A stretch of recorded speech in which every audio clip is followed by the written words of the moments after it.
지난 5월 19일에 많은 그리스도인들에게 말씀으로 또 저서로 이 선한 영향력을 끼치셨던 팀 켈러 목사님이 별세를 하셨죠. 그분이 섬기셨던 리디머 교회 홈페이지에 소개된 글을 보면 참 신기하게도 작년 11월에 이 리디머 패밀리들이 리디머 나잇을 준비하고 있었는데 2023년 5월 19일로 계획을 했었답니다. 근데 이날에 팀 켈러 목사님이 돌아가셨어요.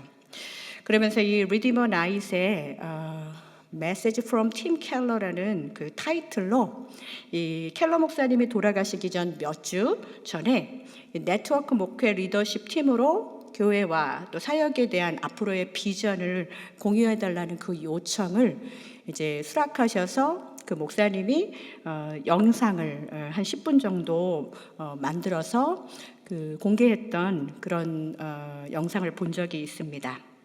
10분이 조금 넘는 그 영상에는 주님의 사역을 감당하는 사람들, 이 시대의 목회자들에게 주시는 세 가지 조언이 담겨져 있었습니다. 세 가지를 다 소개하면 제가 남의 설교를 그냥 다 말하는 것 같아서 그 중에 팀 켈러 목사님의 마지막 조언이 오늘 우리가 함께 읽은 본문 예레미야 45장 5절의 말씀입니다. 내가 너를 위하여 큰 일을 찾느냐? 그것을 찾지 말라. 내가 너를 위하여 큰 일을 찾느냐? 그것을 찾지 말라.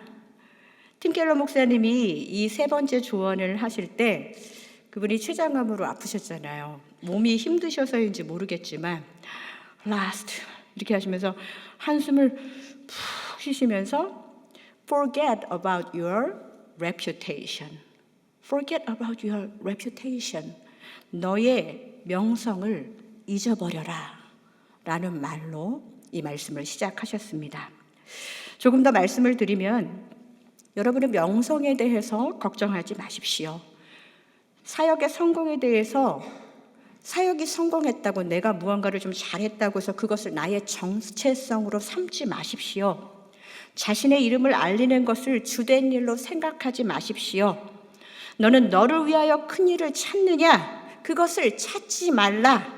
이 말씀을 기억하면서 당신의 이름이 아닌 아버지의 이름을 거룩히 여김을 받으시오며 라고 기도하신 예수님처럼 하나님의 이름을 높일 수 있는 그 일을 찾으십시오 하고 마지막 이야기를 마치셨습니다.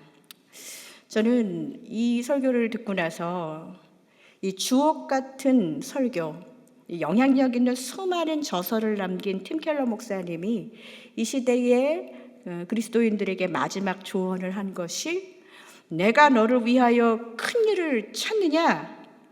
그럼 내가 찾게 해줄게. 하나님께서 그걸 찾게 해줄 거야가 아니라 그것을 찾지 말라. 이 말씀을 했단 말이에요. 저는 그분이 이 말씀을 했던 맥락을 한번 생각해 봤어요. 맨하탄 한복판에서 자신의 명성과 이름이 높아지고 있는 그분이 마지막까지 씨름했던 거, 팀 켈러라면 이 정도 하지 않겠어? 많은 사람들이 그렇게 기대하지 않았겠어요? 큰 사역지에서는 큰 대로, 작은 사역지에서는 작은 대로 목회자들이나 아니면 교회를 섬기는 리더십들은 그 자리에 내가 있는 동안 무엇이 좀 잘 되고 그러면서 그것 내 명성 아니라고 하지만 명성과 이름과 사역의 성공을 마치 나의 정체성처럼 생각하면서 조바심 내고 그럴 때가 많이 있단 말이에요. 정말 추구하는 것이 무엇인지, 주님을 섬기고자 하는 자들에게 진짜 당신들이 추구할 것이 무엇인지에 대해서 정말 신랄하게 생각해 보라는 마지막 정말 목회자의 조언이었습니다. 저는 이번 주부터 6월 말까지 3주 동안 이 SEEK, seek, 추구하다, 찾다라는 의미를 가진 이 영어 단어를 가지고 여러분들과 함께 말씀과 교제를 나눌 것입니다. 결론부터 말씀드리면 우리가 섬기는 사역의 성과, 또 외부의 좋은 평판, 그리고 명성, 그로 인해서 우리가 좀 괜찮아지는 것처럼 보이는 것, 우리의 이름이 높아지는 것, 하나님이 우리에게 그것을 주된 것으로 찾지 말라. 너는 그것을 추구하느냐, seek하느냐? 아니, no seek 하지 말아라. 너무 seek하다가 seek하게 되는 거예요. 정말 이 말은 쉽지 않습니다. 사역의 성과, 좋은 평판, 명성 이런 것을 추구하지 않는 이 세상의 사람들이 어디 있겠어요? 여러분, 정말 그런데 하나님이 기뻐하시고 원하시는 본질을 이 여름에 한번 찾아봤으면 좋겠습니다. 그런데 오늘 이 본문은 그냥 팀 켈러 목사님이 말한 그 정도가 아니라 더 어려운 상황 속에서 하나님이 예레미야를 통해서 바룩에게 주신 말씀입니다. 여러분, 바룩이라는 이름 들어보셨어요? 네. 바둑이는 많이 들어보셨죠? 근데 바룩은 예레미야에 하고 무슨 관계였는지 혹시 아시나요? 네. 배경을 잠시 설명하자면, 바룩은 이제 요즘 같으면 우리가 음성 인식기로 이렇게 발음을 많이 하잖아요. 이렇게 노안 오신 분들은 셀폰에 오타 날까봐 음성 인식기로 하다가 더 이상한 말 막 나오고 그럴 때 있죠. 예. 이 바룩은 예레미야의 그 예언을 대필하는 서기관이었어요. 그러니까 예레미야가 하나님으로부터 받은 예언을 그냥 하나도 빠짐없이 가감하지 않고 받아 적는 일을 하는 그런 사람이었죠. 그리고 예레미야가 감금 상태가 되어서 정말 예언하러 갈 수 없는 상황이 될 때는 그 말씀을 직접 전해야 하는 예레미야의 펜과 같은 존재이기도 했고, 예레미야의 입술과 같은 그런 역할을 감당하기도 했습니다. 여러분, 서기관의 사명은 무엇일까요? 말하는 이의 말을 아주 더함도 뺨도 없이 가감 없이 전하는 거겠죠. 자신의 생각이나 주관이 들어가서는 안 돼요. 그런데 예레미야의 예언을 듣고 기록하다 보니까 너무도 기가 막힌 거예요. 타락한 유다 백성들에게 하나님은 니네 나라가 망할 거다. 그리고 바벨론에게 항복해라. 너는 포로될 거다. 그런 말들을 예언이라고 열심히 막 받아 적어야 됐었어요. 아무리 받아 적는 일을 하는 그의 임무라지만 이제 받아 적다 보니까 왜 하나님이 예언을 주시면서 왜 유다를 구해 주시지 않는 걸까? 아무리 그래도 하나님 백성인데 하나님 백성을 징계하라고 하나님도 모르는 바벨론한테 이 막대기로 우리를 치게 해?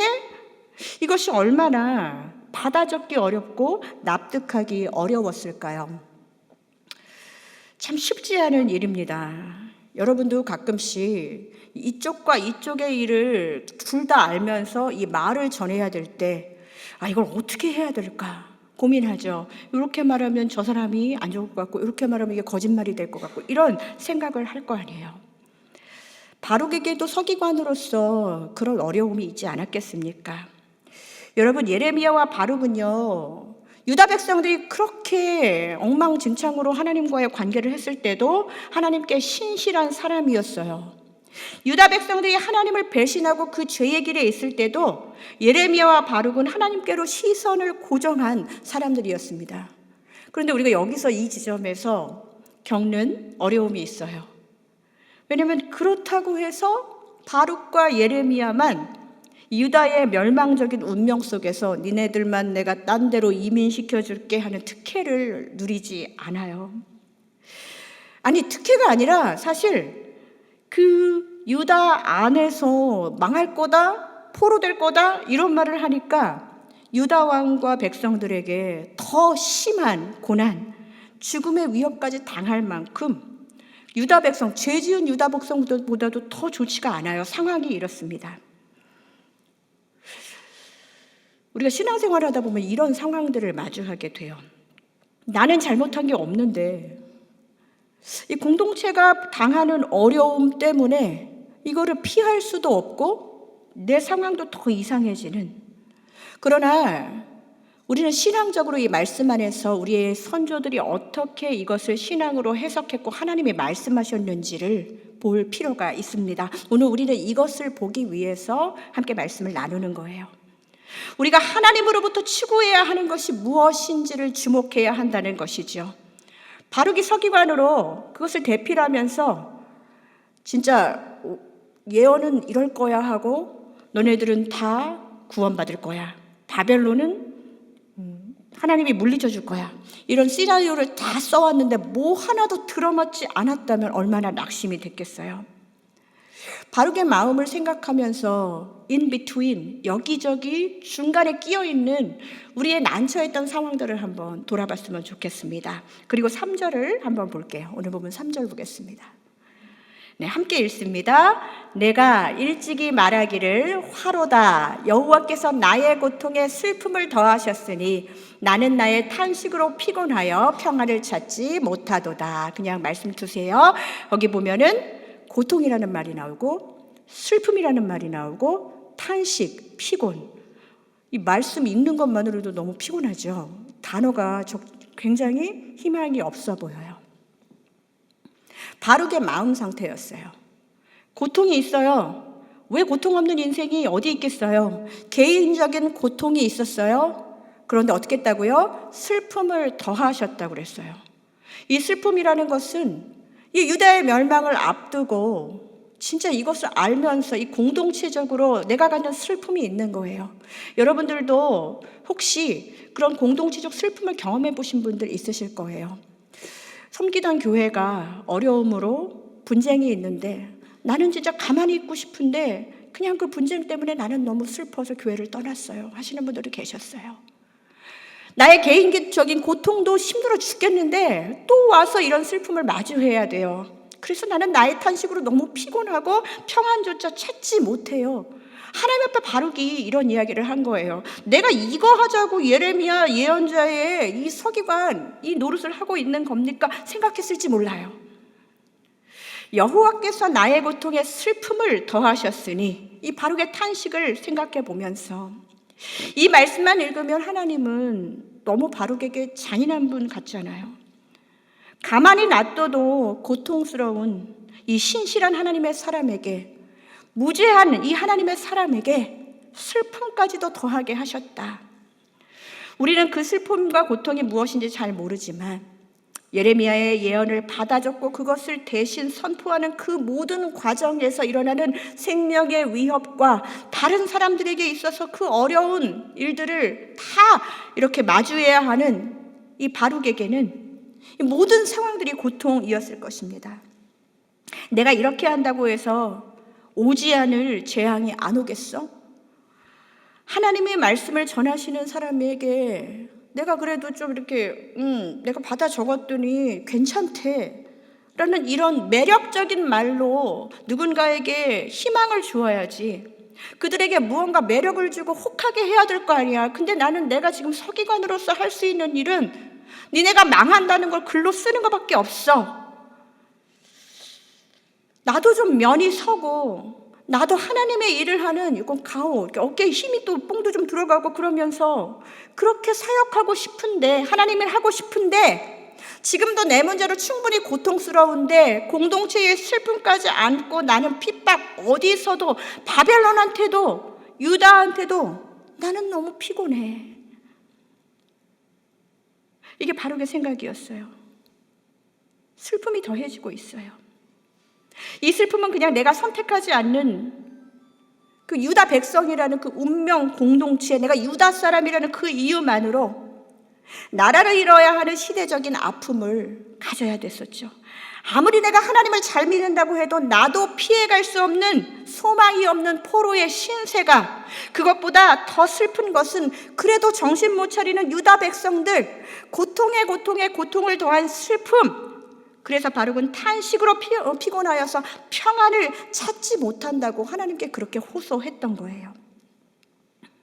여기 역시 고통, 이 개인적인 고통도 힘들어 죽겠는데 내가 그래서 무언가 정말 가서 안식을 찾고 평안을 찾고 싶은 공동체에서 더 상처받고 더 슬픔을 경험하는 일들 우리 흔하게 마주하잖아요. 고통에 더해진 슬픔, 이 세상이 줄 수 없는 하나님의 평안 자체도 추구하지 못하도록 만드는 것. 이게 우리 안에 꽉 막혀있는 고통에 슬픔을 더한 자의 마음입니다.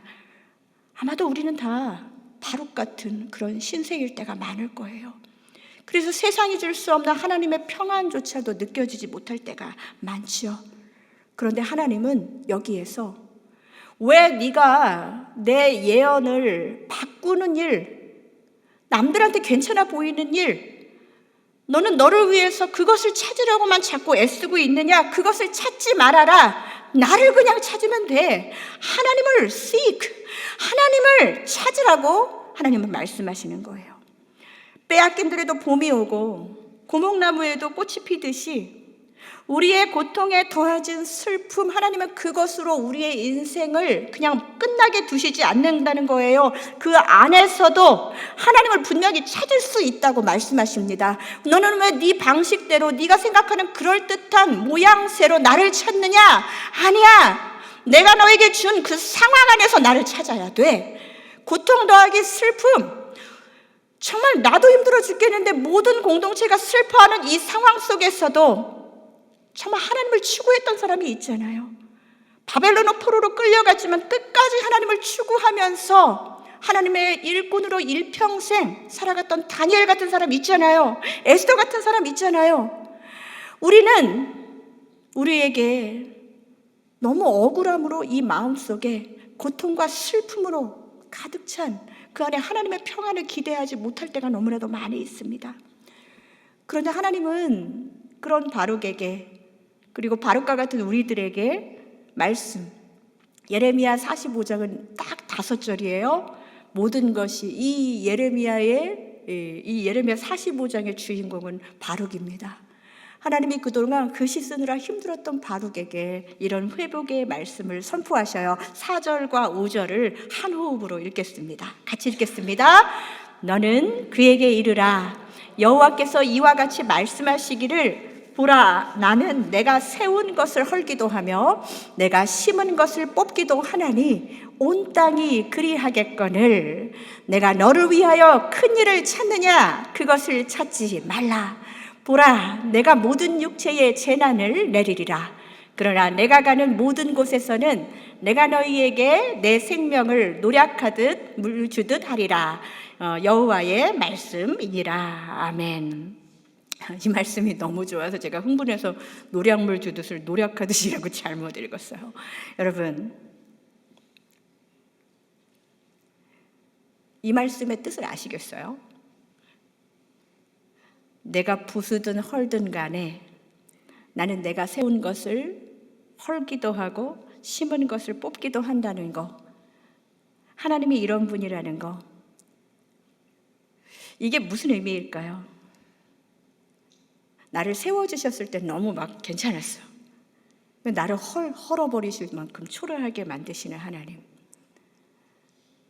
나를 어디다가 잘 심어주셨는데 갑자기 나를 샥 뽑아버리셔요? 하나님은 그러실 수 있는 분이라는 거예요. 이것은 하나님의 모든 것에 나타난 하나님의 권위, 하나님의 권세, 하나님의 다스림을 이야기하지요. 한마디로 하나님은 우리의 머리로 이해할 수 있는 분이 아니라는 거예요. 하나님은 이 상황 속에서 바룩에게 하고 싶은 말, 너를 위하여 큰 일을 찾으려고 자꾸 애쓰지 말아라. 하나님 말고 다른 존재를 자꾸 찾으려고 하면서 내 힘으로 뭔가 하려고 아둥바둥하지 말아라. 고통에 슬픔을 더하는 그 상황 가운데서도 네가 정말 찾아야 하는 너의 구원자는 하나님이다.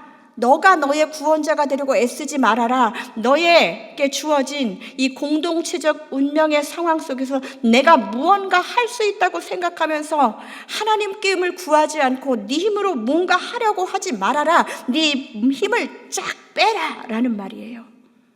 고통의 슬픔을 더한 상황 속에서도 하나님을 찾는 이들에게 하나님은 그것이 바벨론 포로로 가든 폐허된 예루살렘이든 어디서든 간에 하나님을 경험할 수 있는 그런 하나님의 경험의 자리, 그 소중한 선물을 구석구석마다 만들어 놓고 우리를 기다리신다는 것입니다. 여러분, 이것을 믿으십니까? 어려운 가운데서, 그러면 어려움을 만난 사람은 다 하나님하고 멀어져야죠. 그런데 우리는 어려울 때 하나님 더 붙잡고 내가 원하는 대로 되지 않았는데 이상하게 내가 하나님 더 의지하고 하나님을 붙잡고 사는 내 모습을 보게 되잖아요. 하나님을 추구한다는 것은 이 지점이에요.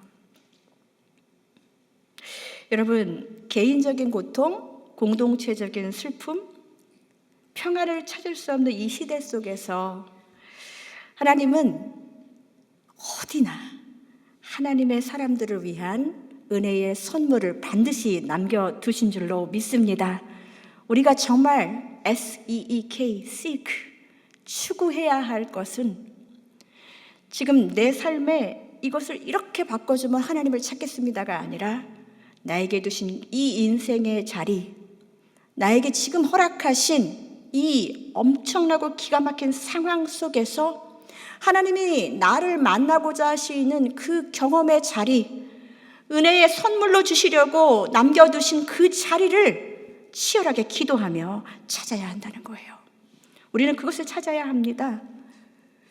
내가 모든 육체에 재난을 내리리라. 이것도 바룩은 적어야 됐어요. 하나님은 모든 육체에게 재난을 내리는구나. 이 모든 육체라는 것은 하나님을 믿는 예레미야, 바룩 다 피해갈 수 없다는 거예요. 수용하기 어려운 거예요. 하나님 가로 열고 저는 빼주세요. 뭐 이렇게 쓸 수 있겠죠. 그러나 바룩이 할 수 있는 것은 순종밖에 없었어요. 그러나 모든 육체들, 이것은 뭐 다 죽는다 그런 말은 아니고 하나님을 모르는 자들, 하나님을 배반한 이 유다 백성들의 이 패망을 이야기하는 거죠. 그러나 우리는 언제든 이 앞서거니 뒤서거니 하면서 언제고 반드시 마주하는 상황이 모든 육체가 재난을, 죽음을 맞이한다는 거예요. 피할 수 없는 현실, 인간의 힘으로 돌이킬 수 없는 현실 앞에서 하나님은 하나님의 사람들에게 약속하신 공간과 시간과 은혜가 있다는 거예요. 5절 말씀 보겠습니다. 5절을 다시 한번 보면은 뭐라고 되어 있나요? 내가 가는 모든 곳에서는, 다시 한번, 내가 가는 모든 곳에서는. 자, 여러분들의 이름을 넣어서 한번 이 말씀을 읽어볼까요? 최세나, 세나가 가는 모든 곳에서는. 네, 다 제 이름을 부르신 거예요. 자, 자기 이름으로 시작. 세나가 가는 모든 곳에서는 하나님이 세나에게 세나의 생명을 노량물 주듯 하리라. 노량물은 뭐냐면 그 전쟁에서 이기면 전리품 갖고 오잖아요. 하나님이 이거 너한테 다 몰빵해 주겠다라는 거예요. 무슨 말이냐? 그래, 모든 육체에게 재난을 내리는 거, 이것은 피할 수 없는 현실이야. 그러나 나의 자녀, 너희들이 가는 모든 곳에서, 바로가 너가 가는 모든 곳에서 내가 너에게 생명을 보장해 줄 거야. 네가 너를 위해서 큰일을 찾고 있어? 그거 하지 마. 이제 내가 모든 사람에게 재앙을 내릴 텐데 너만은 내가 보호해 줄 거야. 그 모든 순간들을 유다 백성들과 함께 걸어가는 운명 속에 있지만 나는 네가 어디로 가든지 너의 목숨만은, 너의 생명만은 건져줄 거야. 이거는 나 여호와의 말이야. 하나님이 바룩에게 이 말씀을 하신 거예요. 저는 오늘 예레미야 45장 말씀, 특히 이 4절과 5절의 말씀은 여러분들이 한번 이렇게 필사를 해보셨으면 좋겠어요. 성경 써본 지 되게 오래되셨죠. 개인적인 고통, 이 공동체적인 아픔을 잃어버린 평안, 그래서 내 나름대로 해결해서 길을 찾아보려고 애썼던 많은 노력들, 이거 사실 우리가 지금도 계속적으로 반복하고 있는 삶의 모습이잖아요. 소돔과 고모라를 위해서 울던 아브라함에 의해서 소돔과 고모라에 잘못 들어갔던 롯, 생명을 얻게 되었어요. 내가 처한 상황과 자리에서 하나님을 추구하며 평안을 잃어버린 것 같이 너무 어려운 상황 속에서도 하나님을 갈망할 때 모든 육체의 재난의 날에 하나님은 나를 보호해 주시겠다고 약속하셨습니다. 우리는 그 하나님의 남겨놓으신 은혜를 하나님을 추구하면서 계속적으로 경험하게 될 줄로 믿습니다. 사랑하는 성도 여러분, 이 글을 쓴 바룩은 어떤 느낌이었을까요? 맨날 유다의 멸망을 대필해서 쓰던 바룩에게 하나님이 예레미야의 입술을 통해서 바룩아, 내 이름, 네가 가는 모든 곳에서 나는 너를 지켜줄 거야. 그 글을 받아 적는 바룩의 마음은 어땠을까요? 여러분이 오늘 누군가에게 사랑을 전할 때 이 방법 한번 사용해 보면 좋을 것 같아요. 오늘 엄마 한국말 얼마나 늘었는지 한글 쓰기 한번 해볼까? 이하나 사랑해. 한번 써봐.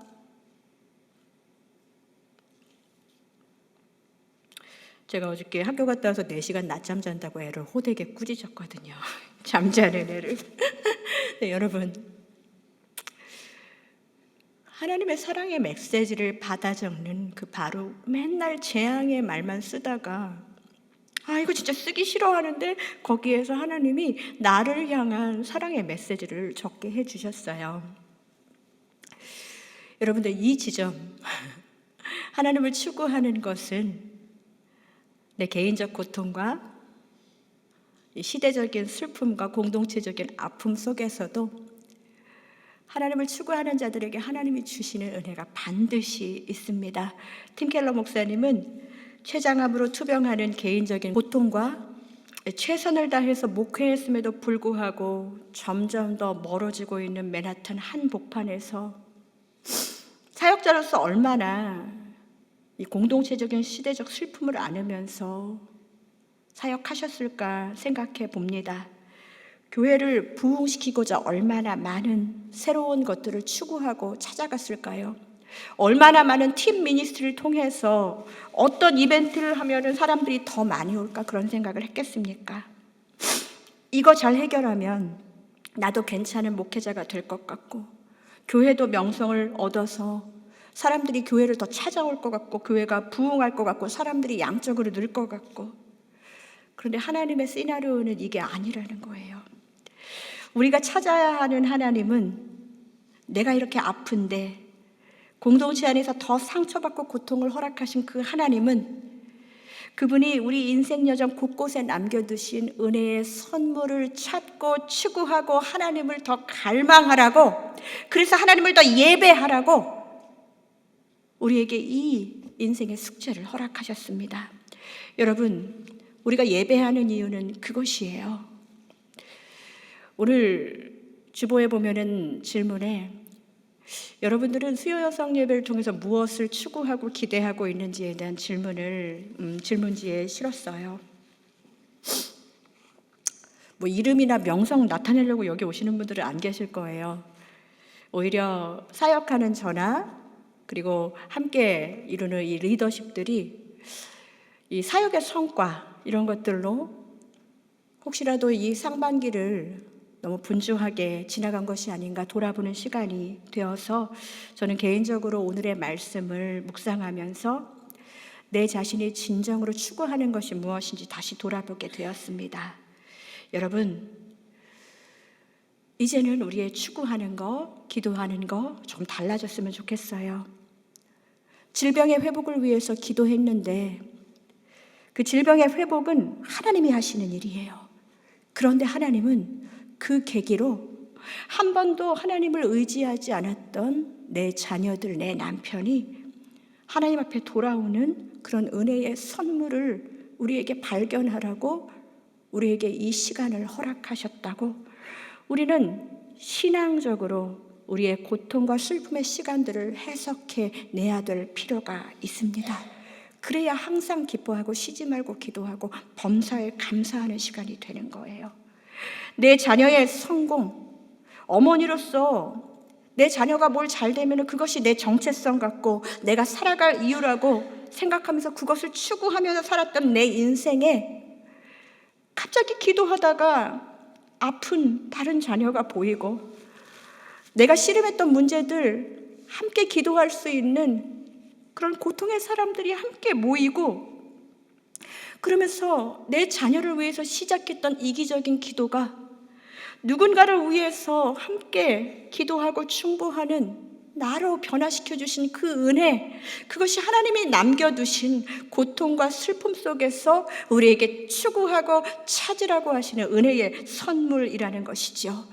성도 여러분, 우리 수연성 예배는 이 여름도 이것을 치열하게 찾아가는, 하나님을 추구하는 그런 귀한 예배자로 하나님을 예배하기를 반드시 원합니다. 진정으로 예수를 알 수 있는 시간을 허락해 주신 하나님, 그 은혜의 선물 하나님 우리한테 주셨잖아요. 그 선물 꼭 받으시고 그 선물을 찾아가는 신앙의 여정을 이어가시기를 주님의 이름으로 축복드립니다. 함께 기도하겠습니다.